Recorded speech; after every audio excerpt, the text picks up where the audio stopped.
today we are going to explore an interesting small Russian master tape copy label. Zavalinka Records. Are you ready? Let's go!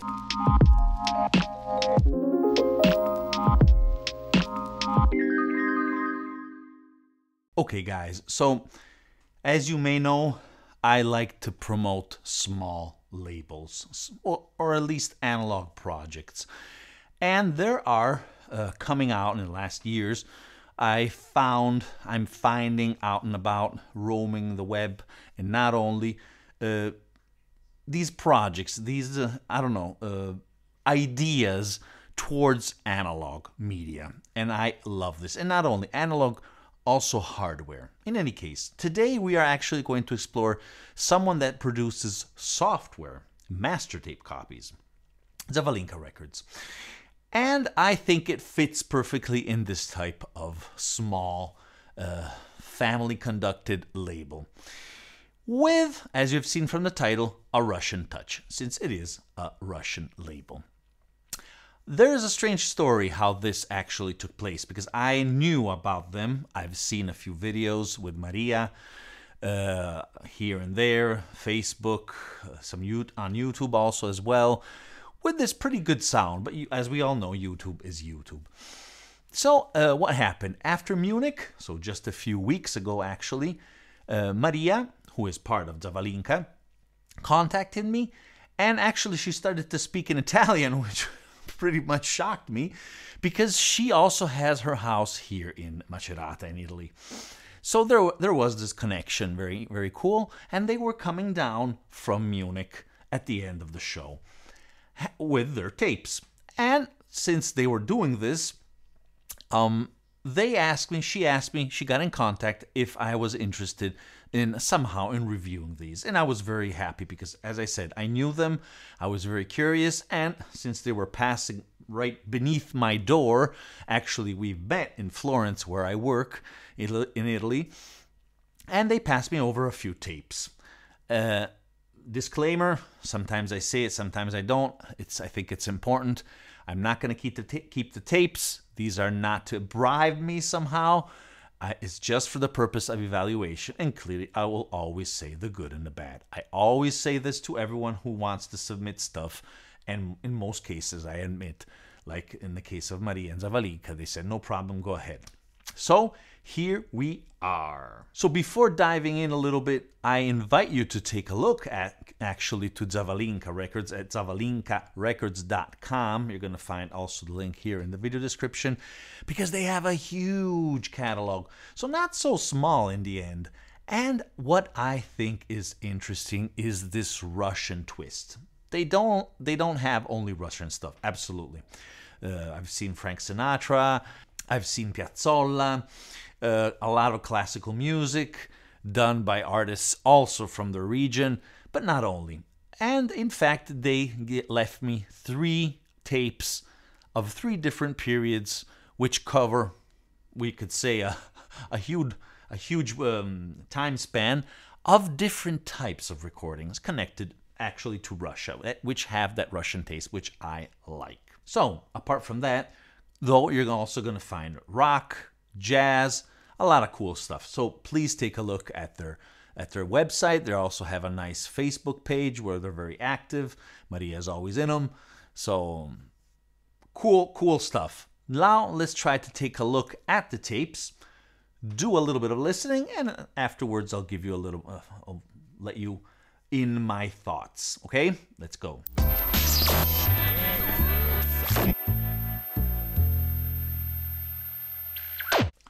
So here we are. Let's take a look to something.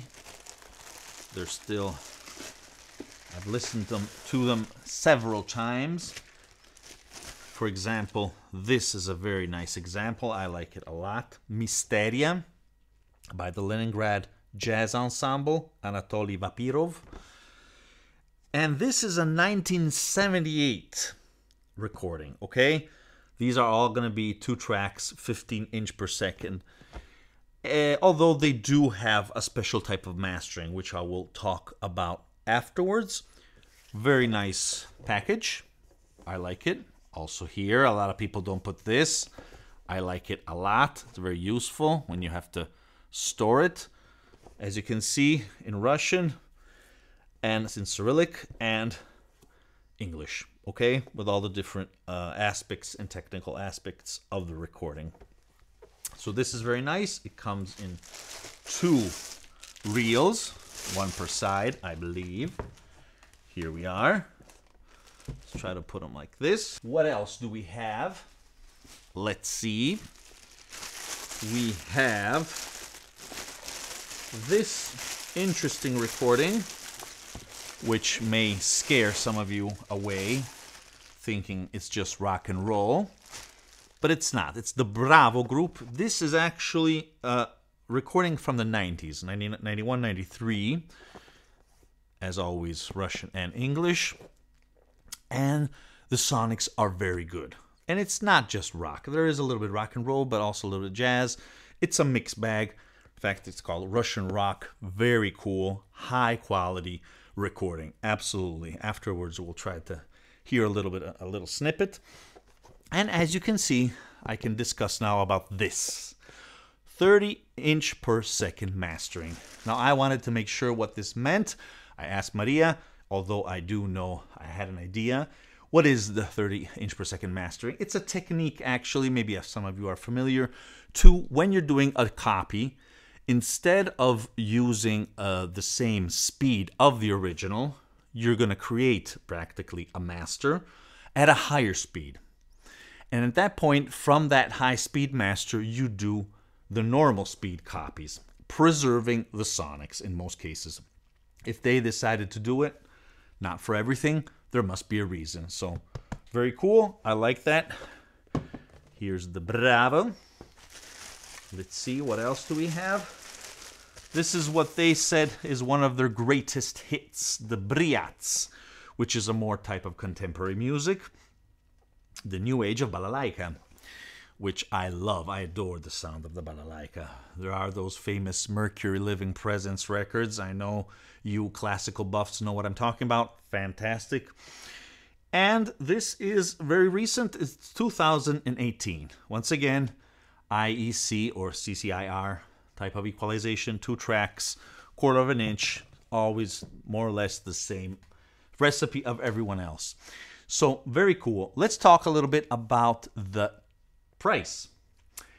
1 tape goes for €350, okay? I have some notes here, which means more or less $380. When it's a double pair, or you're getting 2, maybe, I think that's the catch here, it's €650, more or less $700. Not cheap, but it's all SM900 tape, okay? Which we know it's very expensive. And it's done 1 by 1, and they guaranteed me that it comes directly from the original master tapes, okay? Not from some strange stuff. Actually, I think they're using the mix to do their own master and then the copies, because I've seen some videos with the multi-track, and that should be the mix, I think. In any case, very close to the original, and the sonics, I must admit, are pretty good, and they confirm that. Okay, let's try to listen to a few snippets, and after that, I'll give you my opinion. Let's go.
Okay, guys, as you know, I managed only to listen to these three in my system. I liked them because otherwise we wouldn't be here doing this video. I think that this has exceptional quality. The Bravo, very nice.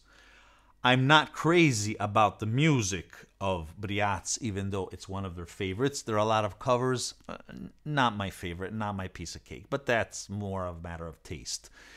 So I like the sound, even though the recording is not as good as this. I like a lot this. This is also old. This is really a piece of history. I mean, this is something old of behind the Iron Curtain, I would say. Something that you couldn't easily find. Actually, I remember that the owner, the father of Maria, told me that they had to go and get, if I don't go wrong, the drummer player is Daniel Martin, who was in the embassy, U.S. embassy. So they called him to do the session, and then he had to go directly back to the U.S. embassy at that time, clearly, since we are in 1978. So yes, very cool. There are lots of classical recordings, classical music recordings on their catalog, so I think it's well worth a try. Okay, guys, and that's it. Thank you for watching, and remember that music is born analog. If somebody of you has already seen this, you've been following for a very long time. Thank you. Bye, guys.